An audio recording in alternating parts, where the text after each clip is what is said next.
जसवंत सिंह खालड़ा का नाम सुनते ही हिम्मत और ह्यूमन राइट्स के लिए उनकी लड़ाई याद आती है।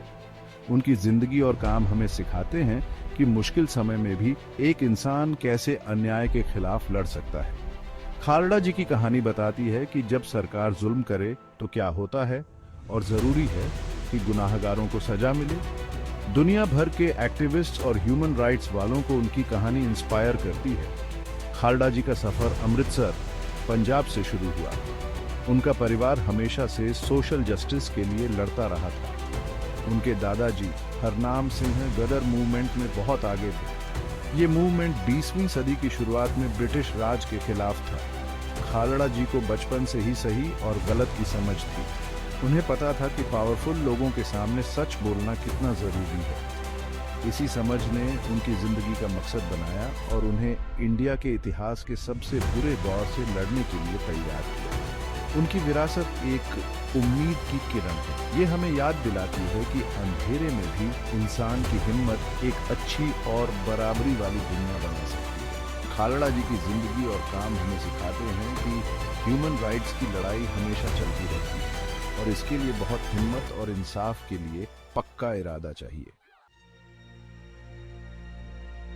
जसवंत सिंह खालड़ा का इंसाफ के लिए जुनून उनके परिवार के इतिहास से जुड़ा था। उनके दादाजी हरनाम सिंह गदर पार्टी के मेंबर थे। ये पार्टी 1900 की शुरुआत में ब्रिटिश राज के खिलाफ लड़ी थी। हरनाम सिंह की आजादी की लड़ाई ने जसवंत जी पर गहरा असर डाला। इससे उन्हें कमजोर लोगों के लिए लड़ने की प्रेरणा मिली। ये विरासत पंजाब में 80 और 90 के दशक में और भी जरूरी है। इस दौर को पंजाब इंसर्जेंसी या पंजाब का डार्क डिकेड कहा जाता है। ये दौर वायलेंस और ह्यूमन राइट अब्यूजेस से भरा था। बैंक में काम करने वाले खालड़ा जी ने ये सब देखा। लोग गायब हो रहे थे, एक्स्ट्रा जुडिशियल किलिंग्स हो रही थी और टॉर्चर आम बात हो गई थी। ये सब देखकर वो बहुत परेशान हुए। अपनी जमीर और परिवार की विरासत के चलते खालड़ा जी चुप नहीं रहे। उन्होंने अपने राज्य में हो रहे ह्यूमन राइट्स वायोलेशंस का सच सामने लाने का फैसला किया। यहीं से उनकी जिंदगी बनी। एक आम इंसान से वो ह्यूमन राइट्स एक्टिविस्ट बन गए।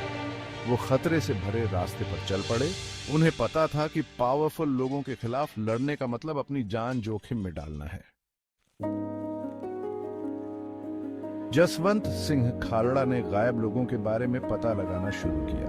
उन्होंने सबूत इकट्ठे किए, पीड़ित परिवारों की बातें सुनी और डेटा कलेक्ट किया। फिर उनका ध्यान क्रिमेशन ग्राउंड्स पर गया। खालड़ा जी को शक था कि पुलिस गायब लोगों के बॉडीज जला रही है ताकि उनका जुर्म छुपा रहे। जब उन्हें पता चला कि हजारों बॉडीज का कोई हिसाब नहीं है तो उनका शक यकीन में बदल गया। इतने सारे इल्लीगल क्रिमेशन से साफ था कि पुलिस जानबूझकर लोगों को मार रही है और सबूत मिटा रही है। खालड़ा जी की फाइंडिंग्स शॉकिंग थी। उन्होंने बताया कि इंसर्जेंसी के नाम पर पुलिस एक्स्ट्रा जुडिशियल किलिंग्स कर रही है और चुपके से बॉडीज जला रही है। उनकी इन्वेस्टिगेशन ने दिखाया कि पुलिस ह्यूमन राइट्स की कोई परवाह नहीं करती। उन्होंने हिम्मत से अपनी फाइंडिंग्स ह्यूमन राइट्स ऑर्गेनाइजेशंस और पब्लिक के सामने रखी। उनकी रिपोर्ट्स ने पंजाब में हो रहे अत्याचारों का सच दुनिया के सामने ला दिया। इंसाफ की लड़ाई में जसवंत सिंह खालड़ा को बहुत बड़ी कीमत चुकानी पड़ी। 6 सितंबर 1995 को सादे कपड़ों में पुलिस वालों ने उन्हें अमृतसर में उनके घर से अगवा कर लिया। दुनिया भर के लोगों ने अपील की लेकिन अथॉरिटीज ने कुछ नहीं बताया।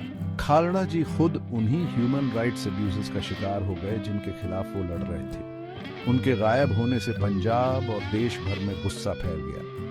ह्यूमन राइट्स ऑर्गेनाइजेशंस, एक्टिविस्ट्स और आम लोगों ने उनकी रिहाई और इन्वेस्टिगेशन की मांग की। सालों तक कोर्ट में केस चला।